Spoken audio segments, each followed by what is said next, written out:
Hey everybody, good morning. How are you? It's good to see you again. Happy Tuesday. I think it's Tuesday today.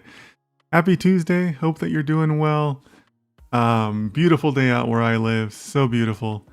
So I hope the same for you. I know that I get followers from all over the world and we have a lot of challenging things happening in the world. So I really hope that you and your family are safe wherever you might be. So I am looking forward to spending time with you today as I always do. This hour is really the best part of my day. It's a lot of work, though. It's a lot of work to put this content together, but it's the best part of my day to be able to spend time with all of you. So, really, I want to thank you for investing the time and being here. And you should also congratulate yourself for investing the time in yourself. You try to better yourself as a data scientist and to really just try to, learn this profession. Because as I've said before on my stream, I don't really like, I don't offer any shortcuts here. I don't make any false promises. I don't sell you any, cheap courses. I'm trying to give you the best professional information that I can. So congratulate yourself for taking those extra steps today to further your data science career and really just, learn it in an appropriate way.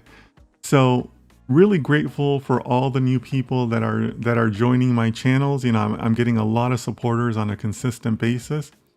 So I'm really grateful for that. If you are new to my chat, welcome. I like to run my chats in a very specific way. I invite you to please introduce yourself with your city, state, province, country. It's a good way to be involved. It's a good way to build a global community. And it's also an easy way for everyone to feel welcome into the chat. I like to keep my chats inclusive. I also like to give an opening note where I just kind of share a different thought with you or whatnot, just something for you to think about. And if you want to, put a comment below, if that sparks some sort of insight in you or you want to think about it, whatever the case may be, I just use it to kind of set a tone for the session and just, kind of share with you what I'm thinking as far as the different things that I'm looking at or, just the different thoughts, my opportunity to share different thoughts with you. Okay. But I'm already seeing my chat filling up. This is wonderful. I think I'm seeing a couple of new people too, which is great. So please go ahead and keep on filling up my chat, city, state, province, country, and anything else you want to share. Some people tell us they're students. Some people tell us that they're professionals already working in the field, whatever the case may be.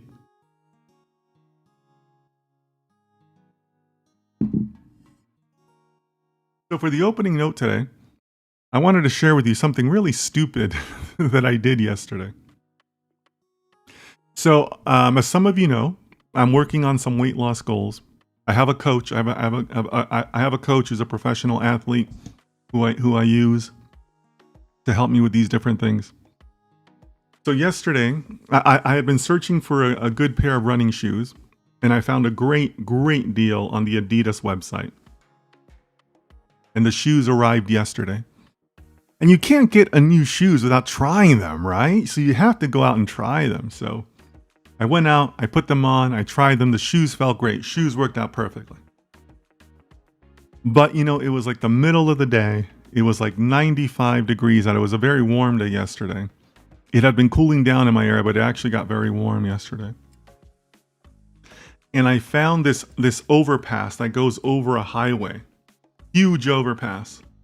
But it's perfect for practicing going up hills and down hills. Because I have some goals coming up in the spring of 2025, and it's going to involve a lot of uphills and downhills. So I was practicing this, right? And it was hot. It was like 95 degrees. In Celsius, I think that's maybe like, what is that in Celsius? Like maybe like 37, 38 degrees Celsius, something like that. So plenty hot. Well, maybe not that hot, but like in the 30s for the Celsius, right? Plenty hot. I took my dog with me, right? And my dog, he never complains, right? He's a smart dog. But we went over this massive overpass, back and forth twice, right? And it was just so warm. We came back. I didn't bring water with me, so that was stupid. So multiple stupid things happened. And I was just dead, and my dog was dead, and we needed water, and I sat on my sofa for like an hour afterwards recovering. It was bad. It was bad. And dumb. It was dumb on my part. But it reminded me of how much you got to get away from data science sometimes, right? It can't all be data science.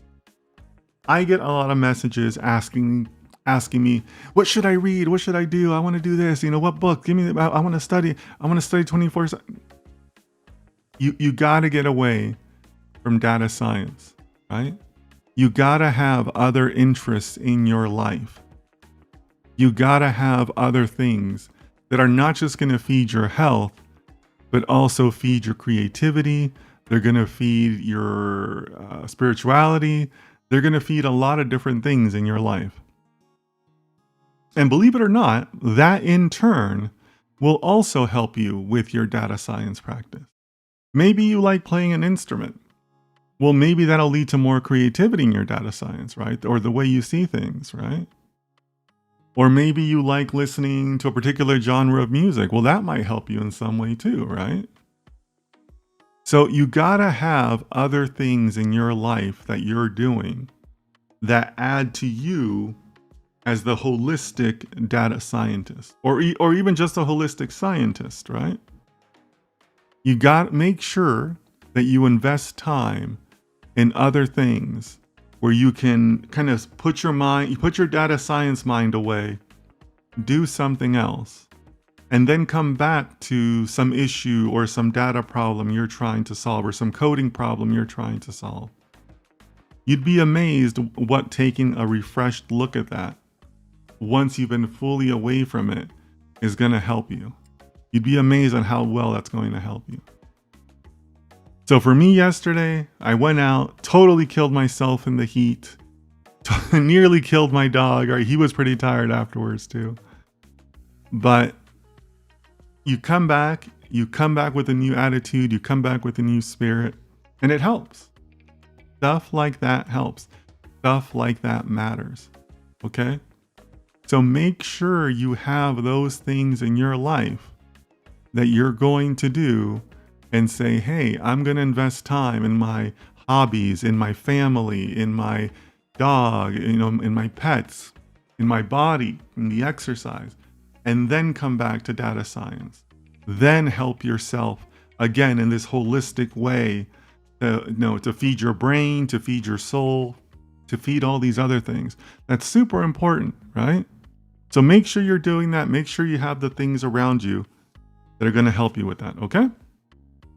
All right, so again, if you're just joining us, please let us know your city, state, province, country. Easy way for you to participate in the chat. I don't want anybody to feel like they have to be some amazing data scientist to participate. So let me go to some of the chat because you guys have already filled it up here. Garvit, my good friend Garvit says, hello again, Dennis. Hey, Garvit, good to see you. Thanks so much for coming back. I love seeing the people come back. It keeps me encouraged when I do that. Thank you so much. The book I read, Rohit from India. Nice, Rohit. Welcome. Rohit, I think this might be your first time here. So if it is, glad to have you here. Welcome. Casual Economist, our good friend from Minneapolis, says good morning. Hey, Casual Economist, nice to see you. Hope you're doing well. Let us know how you're doing out there, Minneapolis. Anish, I think this is your first time. Welcome. Anish from Leeuwarden, Netherlands. I think I said that right. Leeuwarden, Netherlands. Very cool. I'd love to spend more time in the Netherlands. I went to Amsterdam. I spoke at a conference in Amsterdam way back when. Must have been in 1999, maybe. Like it was way back when. This is how long ago it was. The Netherlands still had its own currency back then. They hadn't switched to the euro yet. They were part of the EU, but they hadn't switched to the euro yet. That's how long ago I was in the Netherlands. So I'd love to go back, but I'm pretty sure it was like in 1999. I spoke at a conference there at the RAI Center. Yeah, I don't know if it's still called that now, but back then it was called the RAI Center. I spoke at a conference then.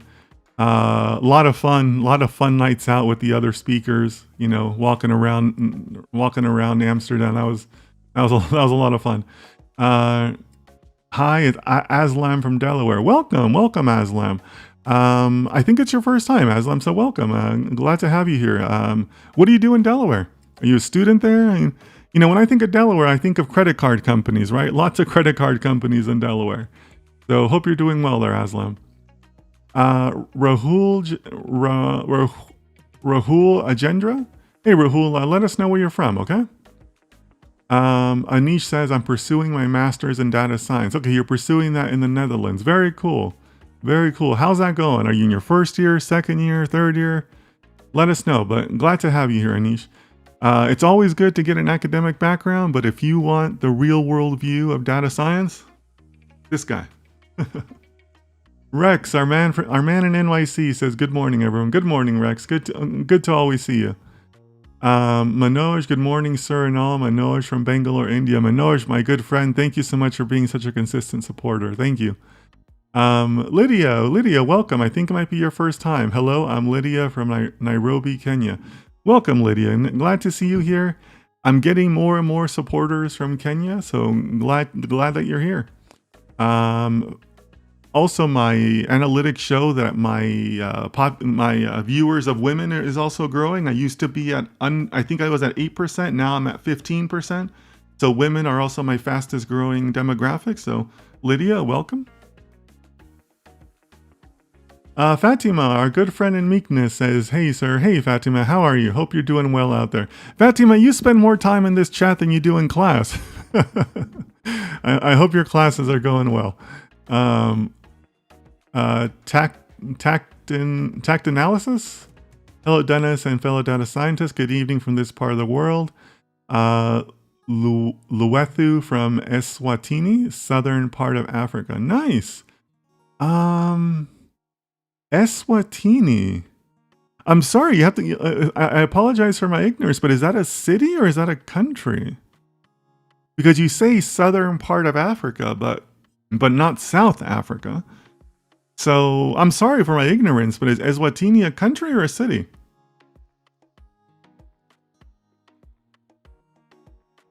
Let us know. I'm curious. I don't think it's a country. I've never heard of that country. But maybe I'm wrong. Tungamak, let us know where you're from, okay? We always ask people to introduce themselves, please. Aslam says, working on a master's in data science. Very cool. Very cool. You know, guys, that's probably one of the things I've noticed the most, really just in the past 3-4 years. There's so many masters of data science available now. A ton, really. You know, when I was studying data science, which was a while ago, there were none. And really, they only started coming out recently. I mean, I think I was reading about the early ones in 2019. 2019 was probably the earliest ones. I mean, I think one of the earliest ones that kind of came across my desk was the one from the University of Michigan. Right? They had one fairly early on. I can't remember who was closely after that. Maybe somebody like the University of Denver or somebody like that. I can't quite remember. But who wants to go to Denver? But yeah. So really, it's just been since like that 2019 period that all of these data science masters have come across. And I know that there's some that are now undergrads, right? I think there's probably still more master's programs than there are undergrad programs. So in reality, those masters in data science like degree holders have really only been around for like in the workforce for a couple of years. And that's not always a positive thing. You know, as I've shared before, I have heard some not so great things from those masters in data science coming out. And I'm talking about hearing those things from hiring managers, from the people who have these masters of data science on their staff. So I would encourage all of you, because it looks like we have a couple students today. I would encourage all of you to make sure that you're adding practical knowledge to everything you're learning in your classes. Make sure that you are getting that hands-on work, hands-on experience with projects to help you get ready for the workforce. Now, I'm not saying you have to have internships. I'm not saying go out and get a job. I'm saying go out and do it yourself, right? Go out and do your own studies. Go out and say, hey, I learned this in my class. Let me go try it, right? Let me go do this. Let me find a way to apply this. Make sure that you're doing that. Super important, guys. I'll share the story again because, I'm seeing a lot of new people, but I had dinner about a month ago with the VP of innovation at a top financial firm. He leads a team of about 10 data scientists, and he's actually the boss to one of my good friends that I used to work with. And I know that he's a top guy, so I know that the guy I had dinner with has a top team because I know the people who work for him. And he told me, he said, Dennis, I'm getting these masters in data science that I want to start as a junior data analyst, not even a junior data scientist. He wants to start them as a junior data analyst, which, by the way, is like the lowest position you're going to get on any data team, right? There is nothing lower than junior data analyst, right? Only thing lower than that is the summer intern who's only there for like 10 weeks, right? And these are masters in data science, right? And he told me it's because they don't know anything. They don't know how to apply what they're learning, okay? So make sure that you are applying everything that you're learning and that you're using it, and that you're using it in real world situations, real world problems. That's going to elevate you above the rest of the candidate pool. More importantly, that's going to prepare you better to succeed once you start working for somebody like my friend who, is going to hire you. He's going to expect great things from you, and you want to shine. You want to do good in that position, right? So make sure that you're out there, you're applying things, you're being a data scientist, not just a student, right? So keep that in mind, guys, because again, I know we have a couple of students in here. Bisma says, hello, just got back from university. Cool. That's exactly what everybody should be doing. You leave work, you leave school, you come home, and you dial in and you listen to your good buddy, Dennis. Good to see you, Bisma. Hope that you're well. Bisma, I think you were from, was it Pakistan? I think it was Pakistan that you were from. Fatima says, because I enjoy it a lot and I like the way you present information and benefit from it. Oh, very cool. Thank you so much, Fatima. I appreciate you saying that. Yeah, guys, I'm just trying to give you real world information, right? Forget all those other idiot influencers and all that other junk that they're trying to sell you and all that nonsense, right? It's worthless, it's a waste of your money, and they've never worked a day in data science in their lives, right? So I'm just trying to give you the best information I can, best real world information I can. The only thing I can really do is share my reality, share my experiences with you guys. So thank you, Fatima. I really appreciate you saying that.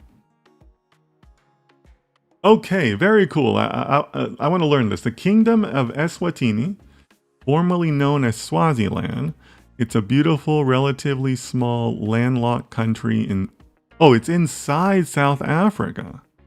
Population 1.2 million. Oh, very cool. 1.2 million. Oh, geez, that is a small country, right? For a country, that's pretty small. Okay, very cool. I did not know this. I've heard of Swaziland before. I didn't realize that there had been a name change to Eswatini. And the landlocked doesn't surprise me, right? A lot of countries in Africa are landlocked, right? That's not rare in Africa. But you're saying it's landlocked completely within South Africa? That's interesting. So I imagine also 1.2 million, it's probably like a city state, right? Like there's probably not many, like the country is the city, right? There's probably not a lot of individual cities if you only have 1.2 million people, right? That's what I'm guessing. And I say that small because I live in a city that we have 2.2 million people in my city. So if I take half that, that's pretty small. Yeah, that's pretty small. Bisma says yes, Pakistan. Yeah, okay, cool. Welcome, Bisma, and glad to see you again. Like I said, guys, it motivates me when I see the return people. It means I might be doing something right. Chaitanya, hello, sir. Hey, Chaitanya, nice to see you. Welcome back. I know it's not your first time, but welcome back. Glad you're back. Yeah, guys. So, anything you guys want to talk about today? Any questions? Anything you guys want to, think about and ask? I'm here for you guys. I like doing the all comers, right? Where you guys ask me questions. I never know what you're going to ask, but I never know what you're going to need help with, and it makes it fun for me, right? Because I kind of like walking in here with not really knowing what's going to happen. So if you guys have questions, you want any topics of the day somebody wants to bring up, or if you want to comment on my opening note, tell us about some of the hobbies or some of the things that you do to kind of get away from data science, get away from code, get away from programming. That's all very healthy to do, right? So I'm here for you guys. You guys let me know what you want to talk about. But, really happy to see everybody in the chat. Again, if you're joining us late, please please introduce yourself. Let us know your city, state, province, country. And, just a really easy way for you to participate.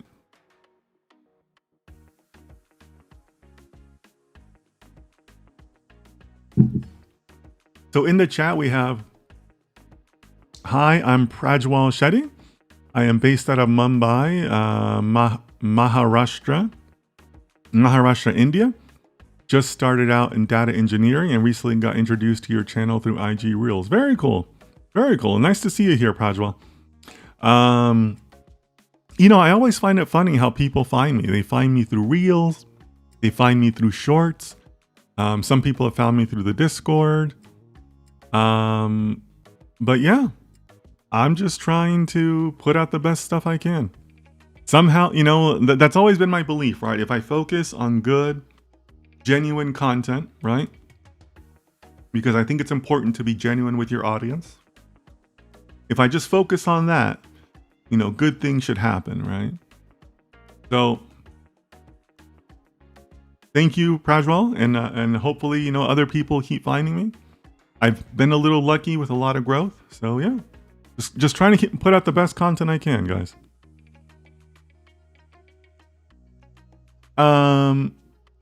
Okay, so Bisma asks, how can a thesis be done related to DS? Is it even possible? Kindly guide on it. Sure, it's possible. Of course it's possible. Yeah, guys, if you have doubts about that, remember, data science comes back to the scientific method, right? When in doubt, always refer back to the scientific method. That's what data science is. Or really, that's what all science is, right? So yes, of course it's possible. They may not always be, in a very formal, like white paper way. But yeah, of course there can be thesis, right? Bisma, if you want an illustration of this, last week I ran a session where we looked at data, right? We took a research report and we looked at data and we came up with hypotheses to test. If you want to do that, we did it on gold data. You can find it on my channel. But the core item you should be concerned about is whenever you're reading a research report, whenever you're reading a article, whatever the case may be, think about the questions that data or that article brings up in your mind. Questions are usually a really good start for hypotheses, right? If you can come up with a question, you can usually shift that into a hypothesis. Like, I'll give you an example. Last week, we had that class on gold data where we were reading a gold data report, and we were looking at sales, and we were looking at sales by, or excuse me, purchases by like central banks and by like jewelry manufacturers and by the general public and all that, right? And we were looking at the trends, and we were like, oh yeah, that's because of COVID. Oh yeah, and we were just looking, we were just examining, right? And somebody in the chat said, I'm paraphrasing, but they said something to the effect of, oh, we haven't really talked about interest rates. I bet that's an interest rate trend. And the research report had nothing to do with interest rates, right? The research report was just gold and sales. That's it. And when somebody said that, I said, hey, congratulations. You just came up with your first thesis. Because, yeah, what is the role of interest rates on gold data? Who knows? Let's find out. That's a research study, right? So that's the mindset I want you to think about, Bisma. It's not just, you're not looking for a thesis, you're looking for questions. What are the questions that these reports bring up in your mind? Okay? So I hope that helps. But keep that in mind, okay? Keep it in mind as far as what are some of the things that you wish the report had answered, or that the report let you down on, or that spark in your mind. Like that was a spark that somebody had. They said, well, wait a minute, what about interest rates? I know a little bit about interest rates, and that relates to gold. Okay, cool. Run with that, right? All right. Aslam says, how to effectively explain our experience to recruiters. Aslam, if you're trying to impress recruiters, you've already lost, right? Don't do that. You've already lost. Keywords, impress recruiters, pass the interview, you've already lost. Don't do that. That's terrible, right? Stop looking for a job. You're wasting your time, right? What you should be doing, you should be trying to become a data professional. And so that's the first thing I'll tell you, right? We're not here to impress recruiters and pass interviews. We're here to be data professionals. The best way to pass interviews is to be a data professional. So that's the first thing I'll tell you. The second thing I'll tell you is, somebody asked me a similar question in my Instagram comments. And they said, again, I'm paraphrasing, but they said something like, how can I display my passion about data science, because I'm really passionate about this, right? Because and they probably asked me because I talked to you guys about how passionate I am about it.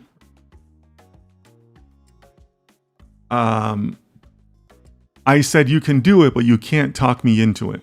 You got to show me, right? And this goes for everybody in the chat, right? Because I get these types of questions a lot. A person who's truly passionate, they don't talk, they do, right? And me as the receiver, as the hiring manager, as a potential boss, as whatever,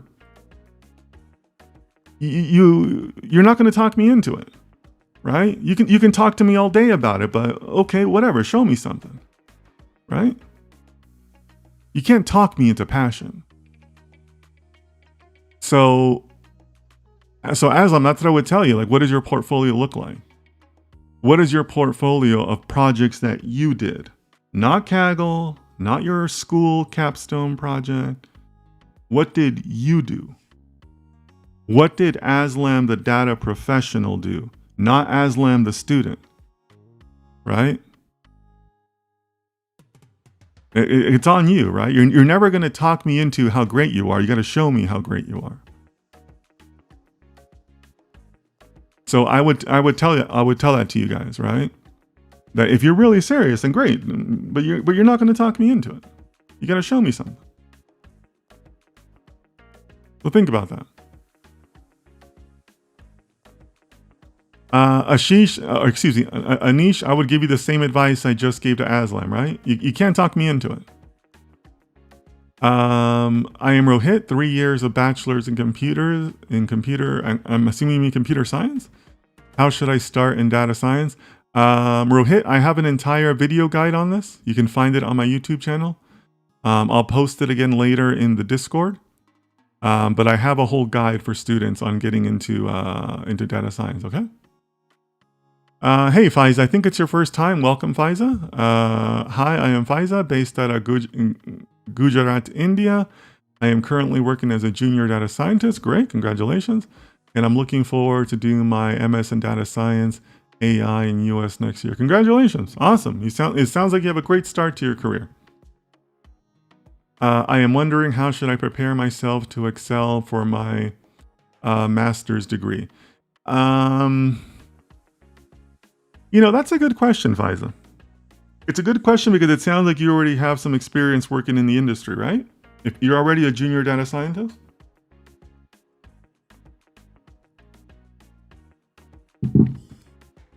So I don't know.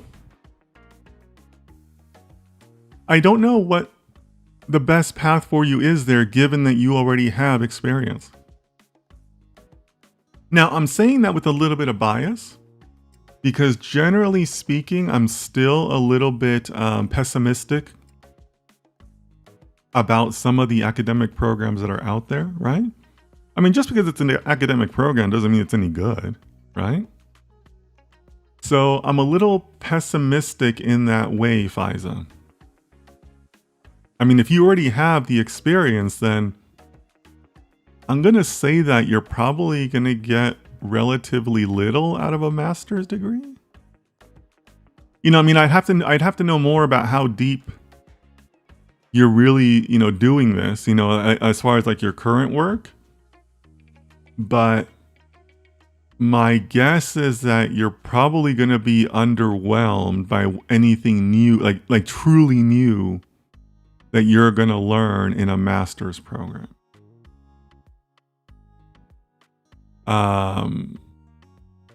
So yeah, I mean, it's also possible that I'm overestimating what you mean as working as a junior data scientist, right? But my guess is you're not going to, coming back to your core question, I don't think you're going to have to do many things different to prepare yourself. You're probably already prepared, right? I mean, you'll probably learn a lot more about the theory behind what you're doing, what you're already doing, which won't be new to you, but it'll be new to the other people in the class because they probably don't have the data science experience that you do. So let me know what you think about that if you want to do a follow-up in the chat. But my guess is that you're probably going to be underwhelmed by like substantial new information that you're going to pick up in a program. Faiza just says yes. Well, Faiza, what part are you saying yes to? So feel free to give me more detail there, okay? Leo says, hey, good morning. Hey, Leo, how are you? Good to see you. Tangamak, let us know where you're from, okay? Ozzy Mandias says they're from Pretoria, Gauteng, South Africa. Welcome. Always glad to see more people from Southern Africa. We've already established that I'm big in Northern Africa for some reason.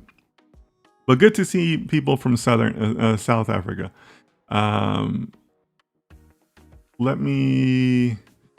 Rex asks, are there any data science methodological frameworks that help with building end-to-end projects?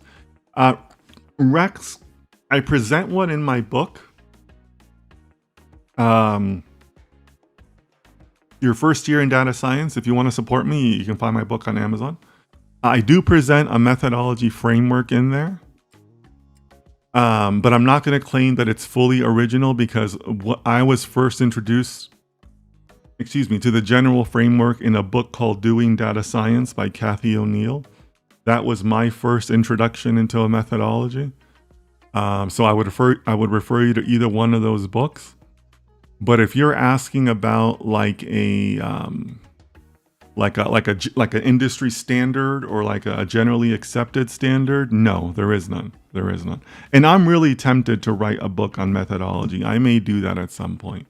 I may do that as an ebook at some point. That could be fun. Rahul, my good friend Rahul says, hi, Dennis. Hey, Rahul, how are you? Good to see you, my friend. Abdullah, nice to see you again. Haven't seen you in a while. Good to see you, my friend. Hey, Dennis, I'm wondering what really made you feel passionate about data science. What intrigues you the most and makes you get up in the morning and do data science? Might be something I don't know. Thank you. Yeah, great question. Abdullah, I mentioned how I went through this phase where I knew that I didn't want to do, development anymore. Right? I didn't want to do software development. For those of you that don't know, you're new. I was a software developer for a very long time. Mostly ASP.NET, C#, VB.NET, all that stuff. And I just didn't want to do it anymore because I wasn't passionate about it. It wasn't fun. Great paycheck, but not a lot of fun. And I think that what honed me in on data science was because I've always had an interest in numbers. I've always had an interest particularly in probabilities. I've always had an interest in statistics, right? And remember, data science wasn't really a big thing when I in the time period that I'm talking, right? So I had kind of heard about like, there's this thing out there called data science. I kind of, it brings in some probabilities and it brings in programming, and it's like, oh, okay, yeah, that sounds interesting. I could get into that. And I researched it a little further, and I was like, oh wow, that's cool. And basically you kind of get to this point where it's like, well, wow, like you're essentially predicting the future with this stuff, right? You're predicting the future with like probabilities and programming, right? So I think that's really the answer there, Abdullah, that I thought, wow, like you can predict the future with numbers and statistics, and I can still do programming, because I didn't hate programming. I just didn't want to do it as a profession anymore, right? So it's like I can do this kind of cool stuff and I can still do some programming. Okay, sign me up for that. Sounds pretty cool, right? Now, that has also changed, right? Because I'm talking about how it started. But, later that evolved into working for great companies. So that motivates me, right? Because you're asking about like what makes me get up in the morning, right? So working for great companies helps. And then I was leading teams, and and I got to lead some very, very smart people. And I mean lead data science teams. I'd always led software teams, right? But now to be like a data science leader was pretty cool. So that was really motivating, right? So I got to lead some really cool teams. And then, and then just kind of growing that part, like the executive part of my career, right? And that was cool too, because, I'm not going to lie, that gets you some nice things in life. So that's also motivating, right? Being able to travel, being able to live in New York, being able to, do the things that I want, like all that is also motivating, right? But that's all been a result of the passion for data science, not always just data science itself, right? And then now, getting up for you guys is very motivating, right? Being able to come up with new content or new ideas. Like I tell you guys, I like being spontaneous, right? I like just getting up and saying, you know what, today I want to talk about this. And I run a stream on that. That's pretty motivating. Another thing I've mentioned is that I will never, ever, ever do pre-recorded instructional content. I think that's incredibly boring. And I don't do things that don't make me happy, right? That's my goal in life. I only want to do things that make me happy, right? So that's pretty motivating to be able to do this live and just to be able to, just do like these stream of consciousness things with you guys. Like that is 10 times more motivating than oh, I got to sit down and I got to record this and I got to screenshot the Python code. And I'd kill myself if that was my life, right? But yeah, so I would say all of those things. You know, the motivations can change over time, right? The passion remains, but the motivations for it can change over time, right? So I hope that answers your question, Abdullah. But you know, it's really a combination of all of those, right? And some of the things I talk about, like the travel and the fun things in life, that's all a result of the passion, right? It's a result of the work. Being able to come to you guys, being able to experience the growth that I have, that's a result of the passion, right? So yeah, I mean, that's probably more of an answer that you wanted, but it's a good question, and you know, that's my honest thought on it. So thanks for the question, Abdullah.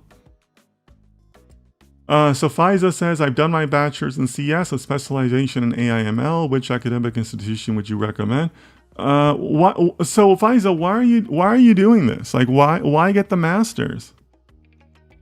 You already have the degree and the experience. Like, why do this? Like, you're probably better off getting like a law degree or an MBA or something else, marketing degree. Right? So Faiza, let me know more about your motivation there, because if you already have a degree, you're already working as a junior data scientist. I mean, the master seems unnecessary. You're going to be super bored. I'm not going to recommend an institution to you because you're going to be super bored anyways. That's going to be terrible for you. Fatima says, would you recommend dedicating time to mastering prompt engineering? Fatima. Come on, Fatima. Fatima, don't you attend our Sunday classes? Fatima, you've been such a great supporter of the Sunday classes. Fatima, all we do in the Sunday classes is prompt engineering. That's all we do, right? You've been there. You've been a great supporter. You've been there for multiple hours. You know what we're doing there, and you've seen the good stuff and some of the bad stuff in prompt engineering, right? You should already know the answer to this, right? Like, of course you should be doing prompt engineering. Like, yeah. Prompt engineering and using AI in anybody's work as a data scientist is super key. Super key, guys. So yeah, Fatima, absolutely you should be doing prompt engineering. All of us should be. Absolutely. Thomas says, evening, Dennis. Hey, Thomas, how are you? Let us know where you're from, okay?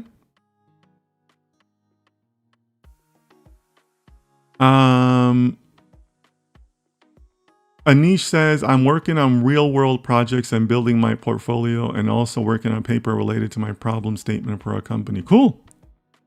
Very cool, Anish. That sounds like the right track, right? So make sure you're building it on projects that you own end to end. Not I got my data from Kaggle, but that you own from end to end, okay?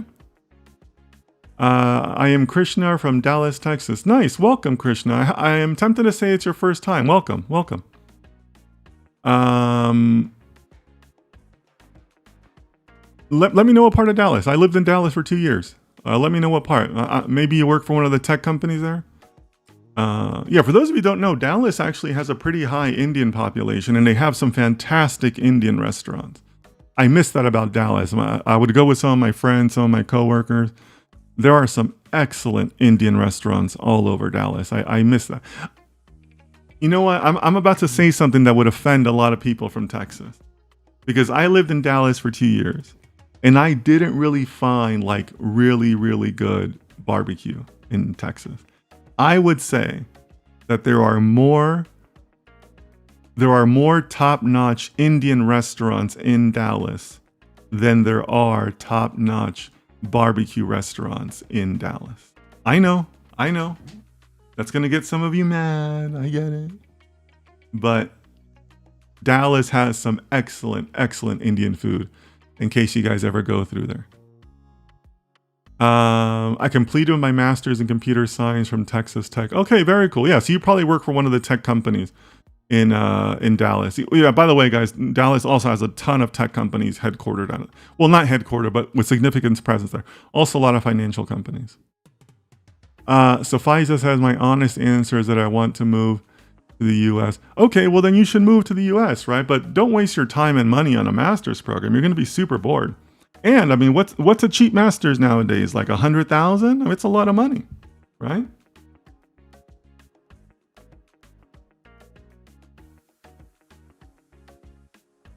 Well, maybe not quite that high, but it's a lot of money, right?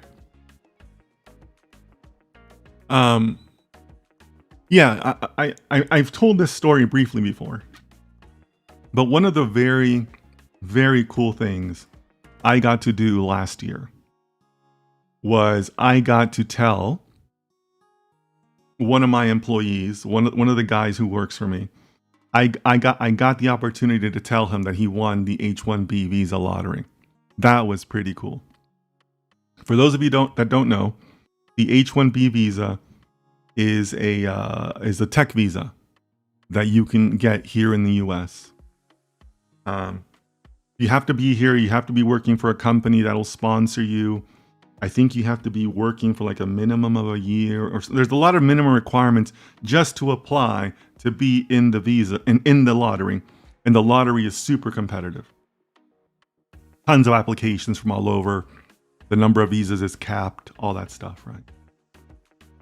And it's also very hard to find a company that'll sponsor you because there's only so many slots each company gets. So, it's very difficult to even just get a company to agree to sponsor you.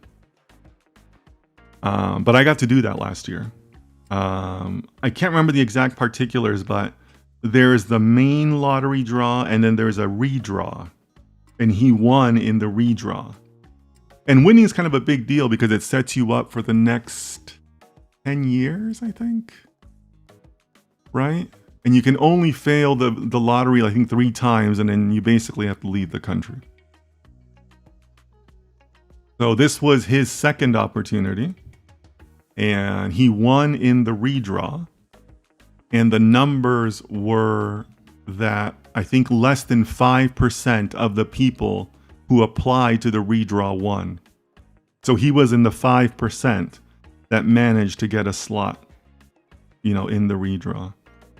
So that was really special, because obviously it's a big win for him. Huge weight off your shoulders, right? If you win the H-1B visa. But that was pretty cool. I really enjoyed that moment when I was able to tell him that.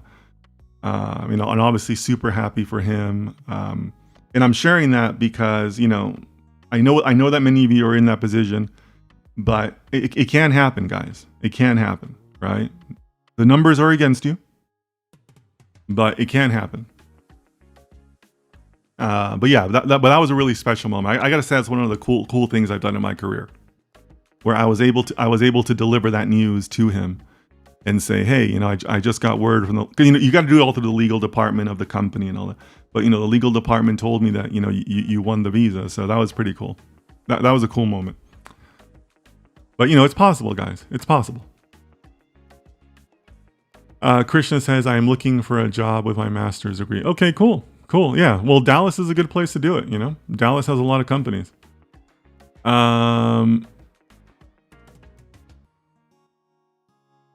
So Fatima is continuing Fatima's question about the prompt engineering. No, I mean delve deeper into it because when I searched, I found a lot of branches. Yes, but your goal is not to build LLMs. Your goal is to use LLMs, right? Well, I mean, you could make your goal to build LLMs if that's what interests you. But it's more about being an end user, to help you, right? In the Sunday classes, you've heard me referred to as ChatGPT as my employee, right? That's how I think you are best served by them. By the way, everybody in the chat, Fatima is asking a good question, right? Because if you guys have seen my content, I am a big proponent that AI will play a massive role for you as a data scientist. If you think AI is not going to replace data science functions, you are wrong, right? You're going to die in the future. So you should be looking at ChatGPT as your employee.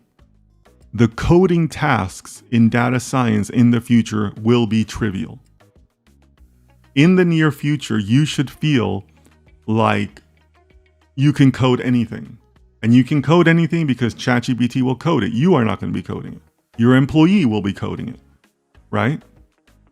So Fatima, when you were asking me about prompt engineering, yeah, you should be focusing on prompt engineering, but from an end user perspective with your new employee. So I think the goal, the outlook should be to try not to have like all the new LLMs and this version and that version and Claude and Llama and Gemini. No, that's not the professional way. The professional way is to say, I'm going to pick one tool and I'm going to really, really, really, really know this tool, right? I don't need to know 20 wrenches. I just need to know that one wrench and I'm going to know it really well, right? So for me, it's ChatGPT. I'm just comfortable with it. I like the ChatGPT. I like ChatGPT answers. I like the API that they offer. I've used the API, so I'm just more comfortable with it. So I'm gonna learn ChatGPT, right? Yes, it may have its shortcomings, but the more I use it, the more I can work around the shortcomings, right? So that would be my recommendation to all of you, right? Try not to get too caught up in the craziness of it, because it is crazy now, right? Lots of LLMs out there. Pick a tool and specialize in a tool. Know it inside and out. Be an expert in that tool. And when I say be an expert in how that tool works for you. Like literally does work for you, right? It's your employee, so know your employee really, really well, right? So that's what I would tell you, Fatima. Don't try to get all crazy with it, right? Because I get it, I get it. There's information coming in many, many ways, but know the tool, okay? All right, so Leo asks, Dennis, regarding dropping columns with while handling missing values, what are your criteria for that to happen? Too variable to answer, Leo. Depends on the data, depends on how many columns, how many features, how many rows do you have, right? It's just too variable to answer. But the deeper the data set, well, see, even if it's a deep data set, you'd still have to consider what value it is that you're dropping, right? Or what column, because you're saying drop in a column, not just clean up the values, right? So it depends. Too many variables there.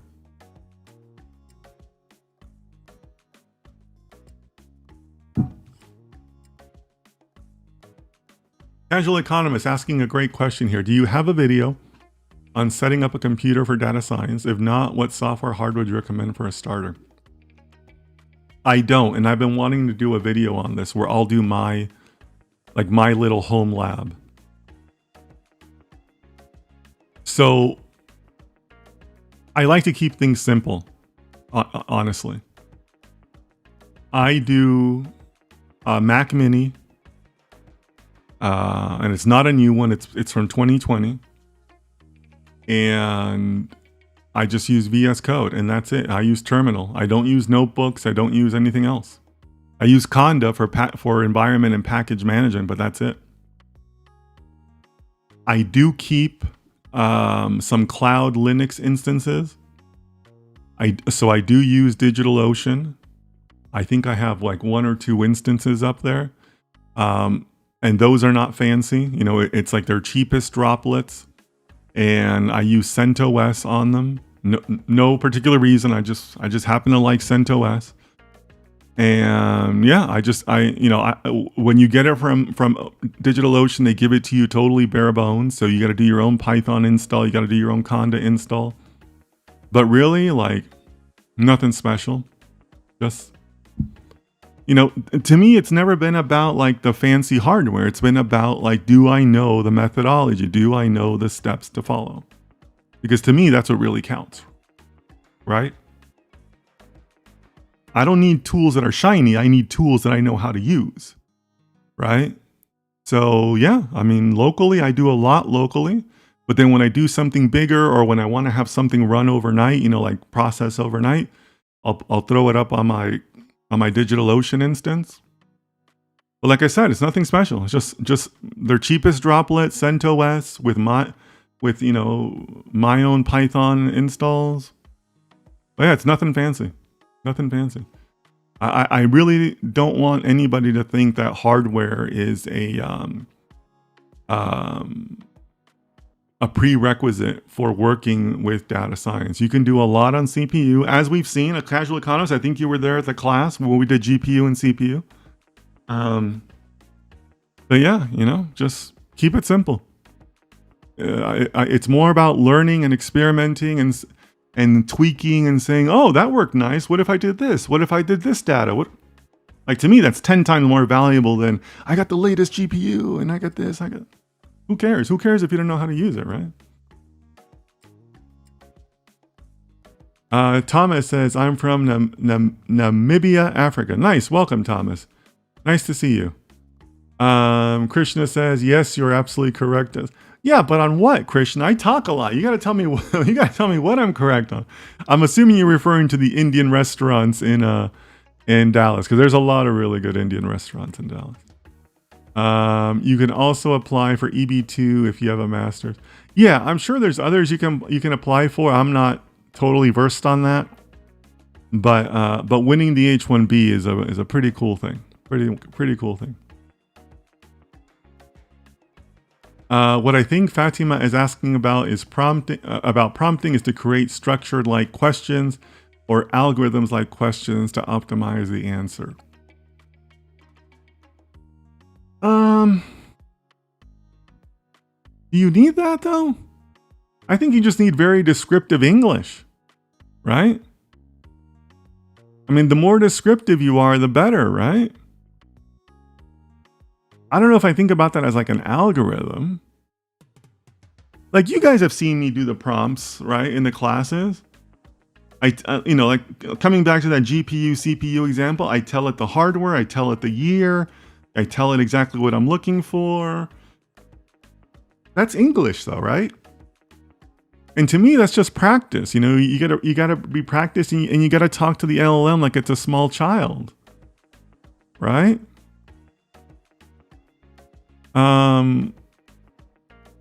But yeah, I mean, I'm not sure if there's like maybe there's a structure to it because you are being descriptive, but I'm not sure if it goes beyond that, Leo. Fatima says, thank you for your useful answer. Yeah, Fatima, just learn the tool and know it inside and out, right? I mean, that goes for a lot of data science, right? I mean, you guys know how I feel about, you guys know how I feel about PyTorch, right? But I know Keras, well enough, right? So that's just my tool of choice, right? And a neural network's a neural network. So that's just my framework, and I know it inside and out, right? So just pick a tool and know it. Luana, let us know where you're from, okay? Anish says, I use ChatGPT for all my coding and critical thinking and analysis is what I do. And sometimes I feel guilty that I'm not grinding with the code.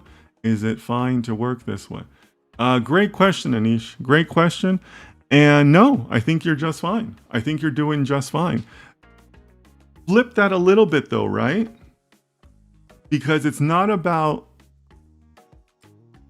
just getting a ChatGPT to do the code. It's about doing code that you couldn't have done yourself. Like you're using ChatGPT to take you to another level, right? Like, here's a challenge for you guys. If you Fatima, Anish, Leo, if you guys are really serious about this, like, I don't know about you guys, like how deep you've gotten into Python, but most people don't get super deep into like multi-threading in Python, right? I did that a couple of years ago. I was working on a personal project, and I got super deep into multi-threading, like crazy deep into it. And the bottom line is that multi-threading in Python is hard. It's super hard. It's super hard to get you to a nice functional framework to do multi-threading. If you haven't done that, do that with ChatGPT's help. Because to me, that's been some of the hardest Python I've ever done. right? Understanding how multi-threading works has been some of the hardest Python I've ever done. So that's what I would recommend. Like, think about like the hardest thing you've ever done, or even have shied away from and said, whoa, I can't do that. And say, okay, cool, let me get ChatGPT to do this. Or another thing you guys have seen me do in the Sunday classes is my first prompt is, hey, I want to work in Python and I want to work on cluster analysis. I have no idea what frameworks are out there. What do you recommend? Because in some cases, you might not even know the frameworks that are available to you, right? So that's saving you not just coding time, but the research time, right? Because otherwise you'd be going to Stack Overflow and looking at the answers and all the other stuff, right? So Anish, it's not about you're not writing code. It's about that it's writing code for you that's taking you to another level, right? That's the win.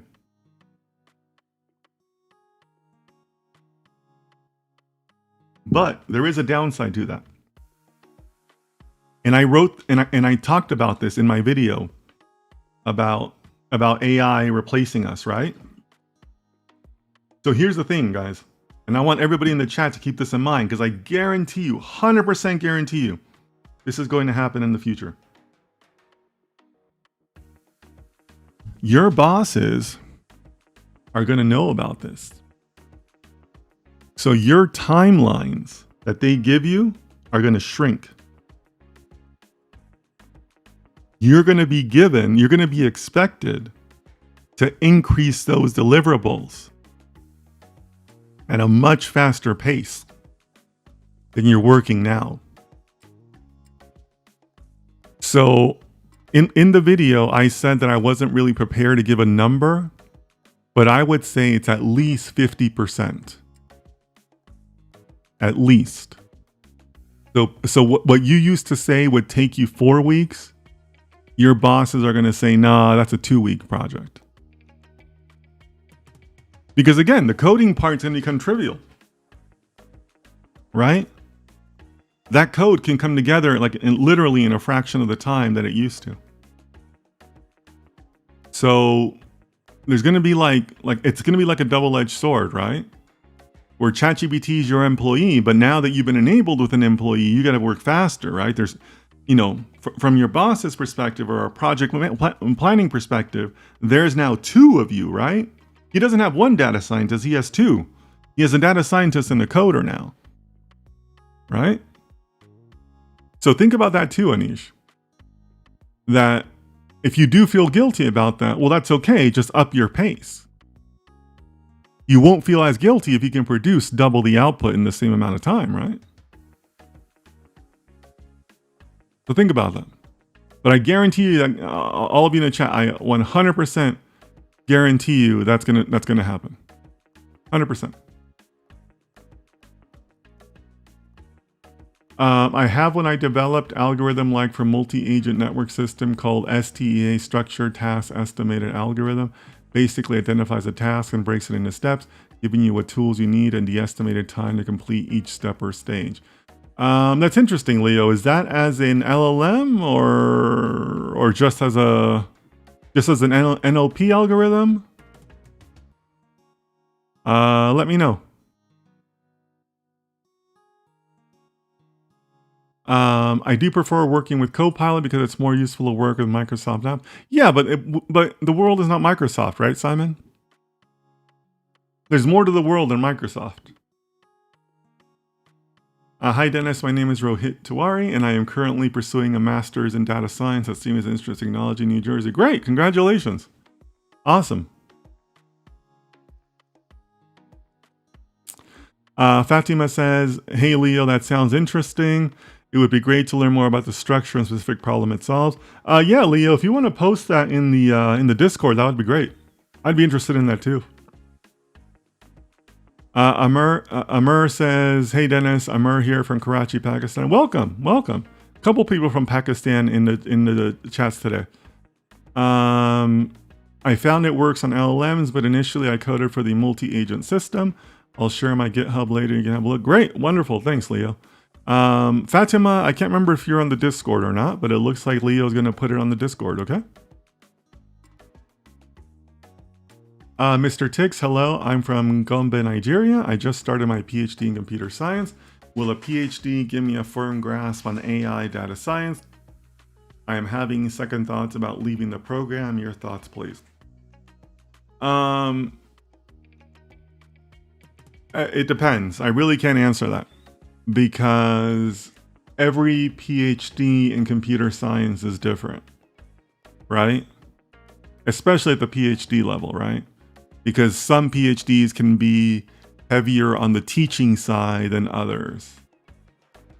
So I really can't give you any guidance here because I don't know enough about your program. So I really couldn't advise you. Having said that, there's really not a ton of dedicated PhDs for data science and AI.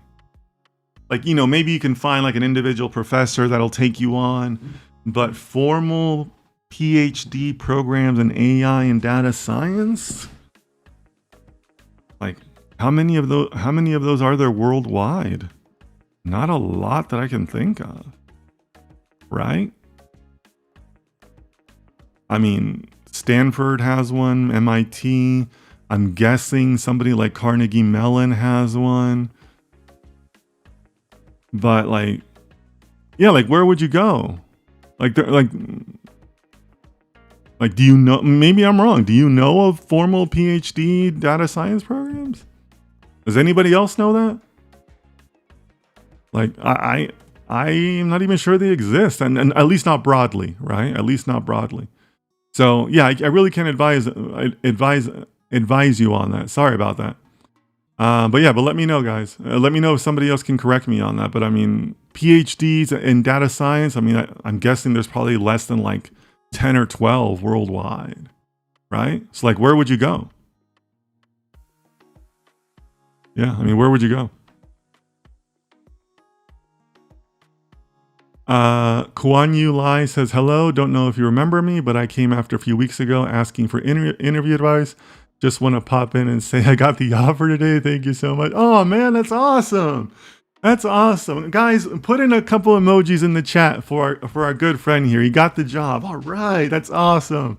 I love hearing that, guys. I love hearing you guys succeed. That's really cool, man. Really cool. Congratulations. Guys, come on, put some emojis in the chat there for our friend. We got to support each other, right? So congratulations on the job. Really happy that you got that. If you want to share, some more details or maybe something about, the interview process or anything else, please let us know, whatever you're comfortable sharing. I know not everybody's comfortable doing that. But man, that is awesome. I'm super happy for you. And you got the offer today. That's really cool. Come on, guys. Let's see those emojis and congrats for our friend here. That's awesome. That's awesome. We got to support each other, right? So, if my advice and the community here played some role in that, that's really cool, man. Really cool. Really happy for you. You know what, guys? That's 2 days in a row now, because yesterday we had somebody talk about how in the Discord, they found a partner to work with on their master's thesis. They got to talking and they found that they had some common interests, and now they're working on their masters together, from 2 different parts of the world. So that's pretty cool. That made me happy. And now our friend here has gotten a job offer. So that's awesome, man. Really happy for you. Good job. Really super happy. That's awesome. The congrats are coming in the chat. So really happy for you, Kuan Yu. Really happy. Fatima says, I'm already on Discord. Yeah, cool. So it looks like Leo will share it there later, and maybe you can take a look at that, Fatima.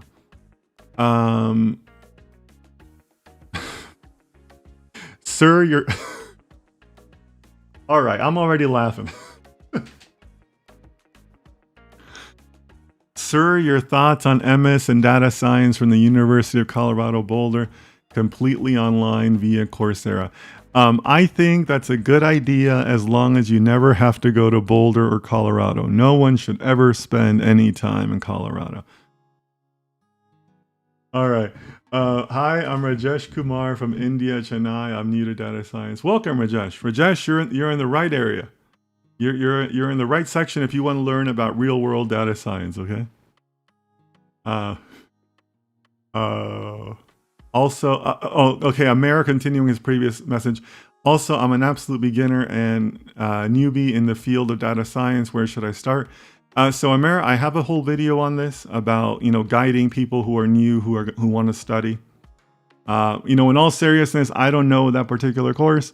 Don't don't let my bias of Colorado affect you. But yeah. So our good friend with the new job says, this will be my first formal data science role. Do you have any advice on how to best prepare before I start? Anything that can help us stand out as a junior? Thank you so much. Same thing as that I would tell any intern. And I have a video on this, by the way, if you want to check it out on my YouTube. Be enthusiastic, right? Show some enthusiasm. Be prepared to learn. Be a sponge, right? That usually means listening, not talking. Learning, taking the time to learn, taking the time to ask questions. And 3, always carry a notebook with you. Whenever somebody calls you to their desk, whenever you go to a meeting, carry a notebook with you. Take notes. Be accurate. Show that you're interested, right? And just really try to do the best work you can, but also realize that the people there are ready to help you. Don't be embarrassed to ask questions. I appreciate when somebody new asks questions. It lets me know that they're listening. It lets me know that they want to do good work. So don't worry about feeling like you're the new guy or that you're dumb or whatever. Ask questions, carry a notebook, be enthusiastic, and be there to learn. Show that you're a sponge, that you're ready to go. Okay? Yeah, so all these great emojis are coming in for our good friends. So yeah, congrats, man. I'm really happy for you. Yeah, congrats all over. So thank you guys for supporting our friend here. I mean, we should all support each other. So congratulations. Fatima, thanks for helping out on the Discord. I don't hate Colorado. What gave you that impression?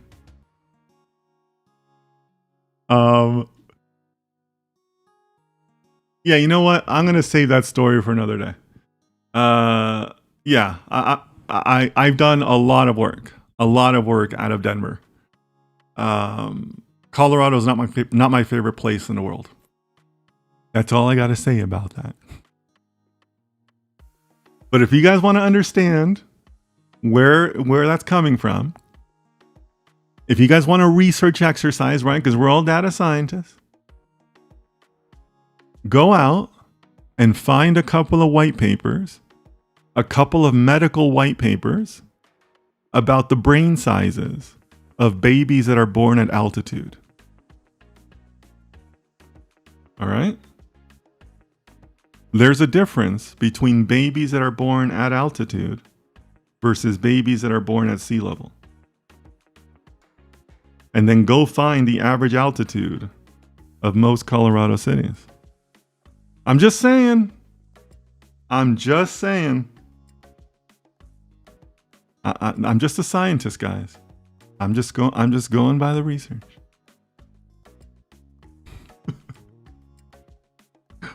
All right, guys. I think that's a pretty good closing note. All right. So thank you all so much for being here. Really happy for our friend who got the job.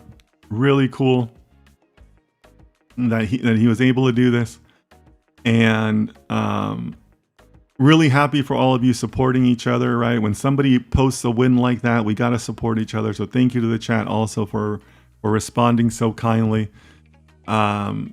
But yeah, guys, just really grateful that I get to do this with all of you, and thank you today for all the great questions. later this week, we're going to do the part 2 of our gold research. So if you want to come to that, that's going to be pretty cool. Fatima, you should come to that because we might be doing some prompt engineering also, right? We got our employee. We got to put our employee to work, right? So again, guys, really grateful for all of you. Thank you so much. So much stuff is happening in our world right now, guys. So please take care of yourselves. Be safe out there. Take care of your families, and I'll see you next time.